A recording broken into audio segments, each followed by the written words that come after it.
Thierry Romanos, président de la SA HLM de la Guadeloupe, SICOA. Alors je vais vous faire un rappel historique et contextuel concernant donc, les tours gabarres. Au départ, il faut savoir que ça a commencé dans les années 60 avec un peu la première rénovation urbaine.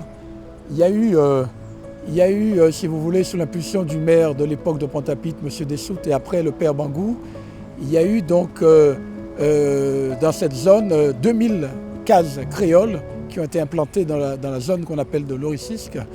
Alors il faut savoir que l'Oricisque était un grand propriétaire terrien qu'on appelait Monsieur l'Oricisque. Et donc c'est de là que vient le nom de l'Oricisque. Et ce grand propriétaire terrien avait donc pas mal de terre. Il y avait une colline, après ça a été rasé. Et la municipalité a acheté donc ce terrain dans la main de ce propriétaire pour construire les tours gabarres. Entre 72 et 75, donc les tours gabarres ont été construites pour pouvoir justement remédier à cette RHI avec les 2000 cases et les personnes qui vivaient dans un état d'insalubrité. Et donc il a fallu déloger ces gens-là et les reloger en grosse partie dans les 3 tours gabarres qui ont commencé donc entre 72 et 75 par des architectes très connus, Tessier et Crevaux, qui ont été des architectes au départ de la conception de ces tours gabarres.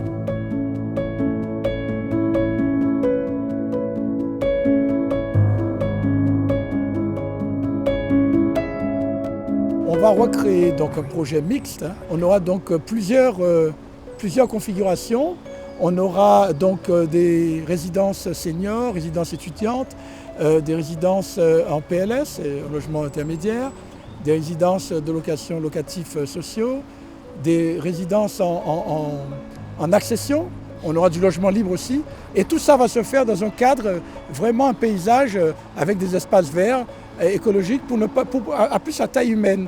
Avec des projets aussi, on aura quelques projets, peut-être prévoir comment intégrer le terrain de tennis qui est à côté, on va intégrer les espaces verts, créer des projets sociaux, peut-être des jardins partagés, accessibles aux personnes handicap.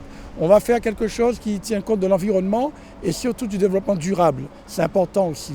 Il n'y aura pas que du béton, il y aura donc des résidences à taille humaine, je pense 4-5 niveaux maximum, et beaucoup d'espaces verts et d'espaces ludiques. Voilà, ça va être important pour la population future.